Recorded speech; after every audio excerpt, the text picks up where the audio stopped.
Ero annoiato, quindi ho fatto 30.000 follower su Instagram e in questo video ti spiego come ho fatto step by step. La storia dietro la mia crescita, le strategie che ho applicato, come ho monetizzato e ovviamente gli errori che ho commesso durante il processo. In caso non mi dovessi conoscere, ciao, sono Riccardo Sunseri e molto probabilmente hai già visto alcuni dei miei video nella sezione Reel su Instagram. L'anno scorso ho aperto questa nuova pagina dove spiegavo alle persone esattamente cosa fare per crescere su Instagram. A differenza però delle altre pagine a tema o meme, ho avuto l'opportunità di guadagnarci qualcosa. Ma questa, non è stata sempre la mia nicchia. Infatti durante questo viaggio ne ho cambiate diverse. E qui arriva il primo consiglio che posso darti, semplicemente inizia. Perché è impossibile sapere qual è la nicchia che fa il caso tuo se non hai mai postato un singolo contenuto. Ecco come funziona. Inizia con un'idea, posta costantemente nel tempo e vedrai da te cosa funziona e cosa non funziona, chiaramente aggiustando il tiro di volta in volta. Solo in questo modo ti avvicinerai sempre di più al tuo stile di pubblicazione e al tuo stile di comunicazione. Basta semplicemente smettere di pensare troppo, e questo è il segreto, e iniziare, semplicemente. Alla fine anche io ho capito cosa faceva per me in questo modo. Comunque, il mio viaggio su Instagram si può riassumere in 3 piccoli, grandi rebrands. Prima ho fatto solo meme. Poi ho iniziato a pubblicare video di coppia con la mia fidanzata e infine sono arrivato ad oggi che pubblico contenuti su come crescere su Instagram, appunto, e raggiungendo ben oltre 30.000 followers. E ho iniziato davvero perché mi stavo annoiando. Volevo cercare un qualcosa da fare che al contempo potesse divertirmi e avendo la passione per la creazione di contenuti pensavo fosse una grande idea concentrarmi su questo. Perciò mi sono detto iniziamo a creare meme, vediamo cosa succede. Inizialmente da una pagina creata da zero e zero esperienza, i risultati, indovinate quali erano? Zero ovviamente. Così tra uno scroll e l'altro mi resi conto che c'erano alcuni video che andavano veramente forte in America ma che in Italia non ce n'era traccia. Allora pensai, potrei riscaricarlo e ricaricarlo in italiano cambiando le descrizioni e i sottotitoli. La strategia fu vincente, perché nel primo mese dopo quella pubblicazione arrivai a 2000 followers e qualche milione di visualizzazioni. Per me era folle, era incredibile. Questa è una strategia di importazione. Per darti un'idea pratica e concreta, è come quando andiamo all'estero e troviamo una pizzeria in Germania, ad esempio.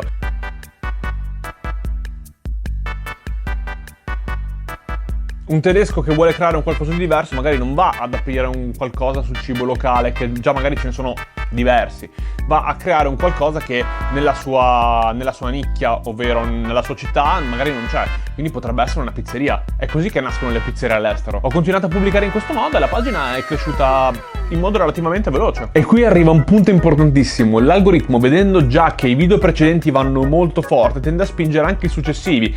L'importante quando si crea questo circolo vizioso è non smettere assolutamente. Successivamente mi posi questa domanda: ma va bene tutto questo traffico, milioni di visualizzazioni, stiamo iniziando a diventare famosi, ma come posso monetizzare tutto questo traffico? Perché qui arriva la parte importante ed è una bellissima domanda.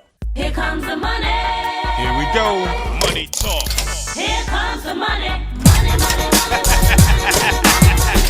A questo vi rispondo in 2 modi, concentrandoci però adesso sul primo rebrand della pagina, ovvero i video di coppia. Stessa identica strategia, ovvero quella di importazione. Abbiamo iniziato a vedere cosa funzionava all'estero e abbiamo iniziato a riproporlo in italiano, con noi al posto chiaramente di influencer che c'erano all'estero come attori principali. Ha funzionato anche questa volta. Sono iniziato ad arrivare milioni di visualizzazioni, però la direzione era quella della fama ma senza un euro. Spulciando online troviamo il programma di affiliazione di Temu e il che ci permette di guadagnare qualcosina. Il problema è che dipendeva tantissimo dal numero di visualizzazioni che andavamo a generare con i nostri video, quindi era qualcosa di non prevedibile e soprattutto non scalabile. Così all'arrivo dei 28.000 followers decido di fare un terzo rebrand. Essendo appassionato al marketing ormai dal lontano, per modo di dire, 2018, ho deciso di perché non cercare di spiegare alle persone come sono arrivato fin qui, che strategie utilizzo e come faccio magari anche a guadagnarci qualcosa. Sarò sincero, fare un rebrand del genere mi ha portato via tantissimo tempo, mesi e mesi di persone che andavano e persone che arrivavano. Quindi magari in un mese facevo 2000 followers, nello stesso mese ne perdevo 2000, 2100, perché giustamente le persone prima mi seguivano per i meme. Se inizio a non pubblicare più meme e inizio a pubblicare video più seri, magari dove spiego come crescere su Instagram, alla gente fondamentalmente non interessava. Per cui c'è stato un bagno di sangue allucinante. Però va benissimo, ne ero conscio e fa parte del gioco. Ma cosa più importante, torniamo al punto 1, ovvero non sarei mai arrivato fin qui se non avessi semplicemente iniziato a pubblicare. Ad oggi pubblico meme in modo molto più occasionale rispetto a prima, ma per due motivi principali. Punto 1. I contenuti meme generalmente non sono sufficienti a creare relazioni con il pubblico. Essendo lunghi pochi secondi, la gente tende a scrollare o comunque non dare sufficiente attenzione a quello che vai a postare. Numero 2. Ormai Instagram è saturo di meme, perciò se una persona già segue 10 pagine meme, perché dovrebbe seguire anche la tua? Postare spesso meme può essere un'ottima strategia invece in altri due casi. Il primo caso è sei appena partito, quindi devi iniziare a pubblicare qualcosa che generi molto traffico. Beh, i meme lo fanno assolutamente. È chiaro che poi una piccola percentuale ti andrà a seguire.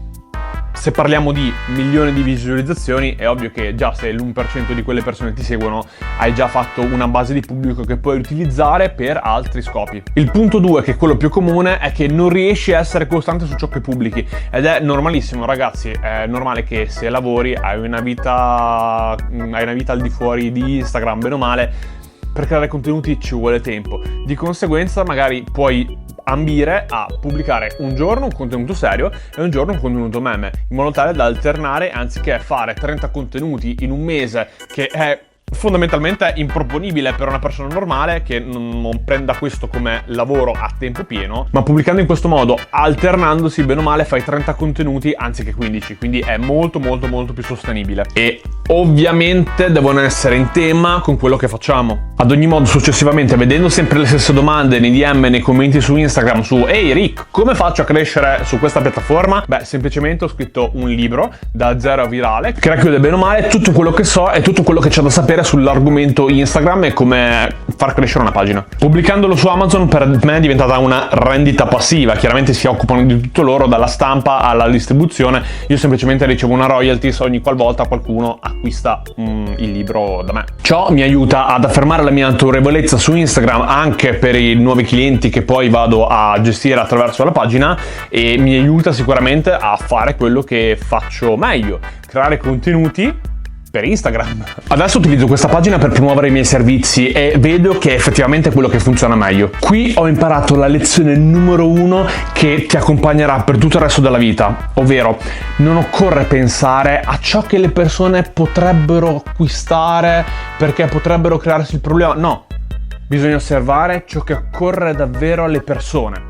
Nel mio caso il servizio di promozione dei miei servizi ha funzionato tantissimo perché vedevo già cosa commentavano, cosa mi scrivevano in DM, quindi avevo capito che era un servizio che alle persone poteva essere utile. Devi risolvere dei problemi veri che hanno le persone, è questo che ti porta davvero tanto a crescere. Detto questo, questa è la mia storia di come sono arrivato fino a qui, di come ho toccato i 30.000 followers, di come ho trovato il mio stile. Potrebbe sembrare che sia arrivato qui dal giorno alla notte, dall'oggi al domani, ma in realtà ho dovuto passare per diversi stili, ho dovuto passare per diverse nicchie, ho pubblicato più di 380 post, però eccomi qua. Ho semplicemente dovuto trovare quello che faceva per me. E diciamocelo chiaro, è difficile che tu possa andare fortissimo dal primo post, però l'importante è continuare a provare, continuare ad adattare e continuare a progredire. Non puntare alla perfezione, punta al progresso.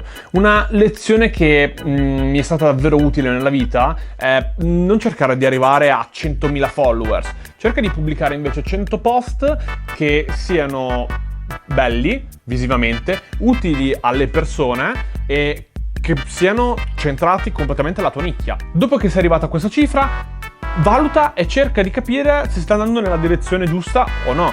delle metriche chiaramente che ti arrivano indietro. Spero che adesso tu sia abbastanza motivato da alzarti e iniziare a creare contenuti riguardo a un argomento che ti appassiona. Sono consapevole che magari avrei potuto trattare qualche altro argomento in maniera un po' più approfondita, però è un qualcosa che faremo nei prossimi video. Quindi arrivato a questo punto non dimenticarti di iscriverti e soprattutto di commentare con qualsiasi domanda che ti viene in mente. Ti risponderò direttamente nel prossimo video. Spero che questo primo video ti sia piaciuto. Adesso è tempo di cominciare.